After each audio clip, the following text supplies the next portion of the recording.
wamekuja na silaha, maana walikuwa na mafimbo na mapanga na wengine wako na mabeleshi. Tulipata shida majira saa 1 asubuhi, walikuja wananchi kutoka mtaa wa Maskiria.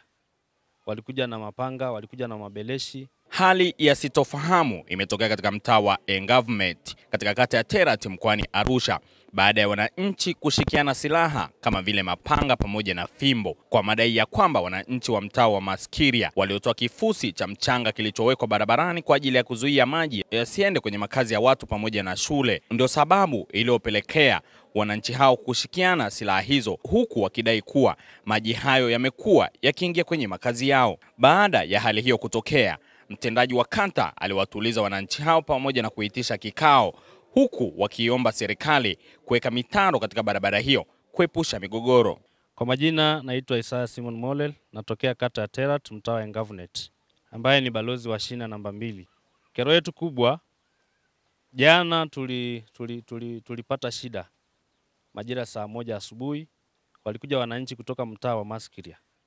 Walikuja na mapanga, walikuja na mabeleshi. Sisi tulifanya kazi ya kujitolea ya wananchi kutengeneza barabara. Lakini mwisho wa siku waliona kama tumewafungulia maji. Tukapiga simu kwa mwenyekiti, mwenyekiti hakutokea. Tukapiga simu kwa mtendaji hakuepo, akamtuma mwakilishi.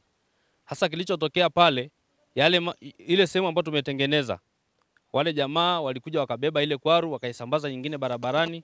Mwisho wa siku miundombinu ya barabara huku kwetu, kuna mama mmoja maji yaliingia nyumbani kwake hivi majuzi. Wananchi walivyoona madhara yanaendelea kuwa mengi, wakaja kuweka kwaru barabarani ili maji yaendelee kwenda kufuata barabara kubwa. Tunaiomba TARURA, tunamwomba pia ofisi ya mkuu wa mkoa itusaidie kwa barabara yetu hii, kwa sababu hatuna mitaro. Wananchi wanaathirika, shule ya msingi Mkonoo wanaathirika, kanisa liloko hapo chini wanaathirika, wananchi wanaathirika. Hata sasa hivi tukipata mgonjwa, hatuwezi kumtoa nyumbani kumpeleka hospitalini. Watoto wetu wanaokwenda shule ya msingi Mkonoo na wanaoenda shule ya sekondari Mkonoo hawapati njia ya kupita. Kipindi cha mvua wanateseka sana. Hivyo tukaona kuliko tugombane, kuliko wananchi waje wauane hapa barabarani kwa ajili ya miundombinu, tupaze sauti ofisi ya mkuu wa mkoa, tupaze sauti hata rais wa nchi hii Mama Samia asikie kwamba wananchi wa Mkonoo wanateseka kwa sababu ya miundombinu. Barabara tulionayo tuna miaka 20 haijakanguliwa. Tunaambiwa imetoka budget, lakini budget hela zilizotoka hazijafika kutengeneza barabara yetu. Tunaambiwa kuna sehemu hela zimepelekwa zaidi ya milioni 200. Wananchi wanateseka. Hatuna kiongozi wa kutusemea. Tuna diwani lakini haji kuwasikiliza wananchi. Haji kutengeneza hoja ya kutengeneza barabara. Hivyo tukaamua kupasa sauti. Sisi kama wananchi tunaililia sana Chama cha Mapinduzi. Tunamlilia Rais Samia, tunamlilia mkuu wa mkoa atoke apite mtaa wa Engavement, afike aje kata ya Terrat, Mkonoo sekondari hataona, Mkonoo shule ya msingi hataona. Wananchi wanalalamika. Mimi naitwa Meja Lengoje Molel. Kwa kweli maji imetuathiri kwa kule chini. Na lengo la kuondoa kifusi, sisi tuseme iondolewe kifusi, ni baada ya pale kifusi kuweka kifusi kingine pale sekondari. Ikawa watu wa kule chini akalalamika kwamba mwenyekiti wa mtaa Engavement hajui kwamba kifusi ilivyowekwa hajui wala hana hiyo taarifa. Na ndio akachukua maamuzi ya kutoa kifusi pale, na sisi tukachukua kusema kwamba kifusi iliyoko hapa itolewe, kwa maana maji ilivyozuiliwa hapa ikawa inatuathiri kule chini na kuharibu miundombinu ya barabara.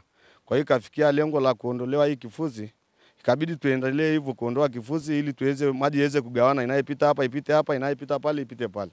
Watu wa mlima Maskiria, watu wa kule Maskiria, mtaa wa Maskiria wamekuja na silaha, maana walikuwa na mafimbo na mapanga na wengine wako na mabeleshi.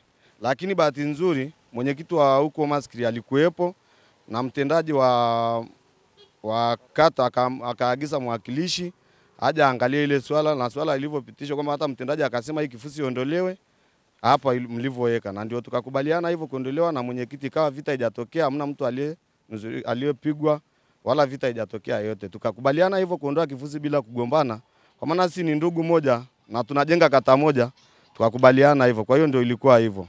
Elias Melayeki, ni kwamba kweli changamoto jinsi wenzao wanapoelezea ni kweli kwamba hayo yote ni miundombinu ya barabara.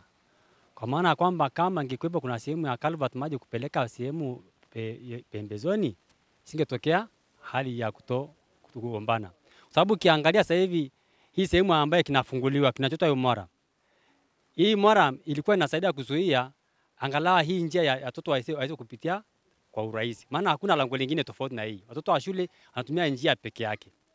Kwa hiyo akitoa tu hii mwara hapa kama inaposolewa hapo, hakika maji yote inaingia kwenye shule ya msingi. Watoto wote hawatapita tena hapo. Kabisa, yani hakuna njia nyingine.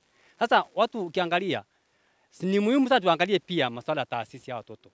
Maana ikichimbika watoto hawatapita. Lakini sio hilo tu. Ukiteremka kule chini kuna bwana mmoja ambaye hii maji ile teremka maji imeingia mpaka ndani kwake. Ndani kwake moja kwa moja. Wale ilipotika ndani kwake ndio baadaye wakakimbilia kwa balozi. Balozi wakachukua namna gani ya kutengeneza. Lakini ajabu wanaondoa tena huo mwara. Sasa wakiondoa huo mwara, hii njia ya kuingia shuleni itatokea nini sasa? Maana itatokea mporomoko mkubwa sana. Kwa hiyo lengo kubwa ni namna gani, yani serikali tafuta namna gani kutengeneza barabara kuweka miundombinu ya maji. Maana sipoka miundombinu ya maji kwa kweli itaathiri sio tu kwa watu, hata taasisi. Hata kwa pale sekondari, kutembea pale sekondari pia. Baada ya muda pale sekondari pia hatavuka pia maji.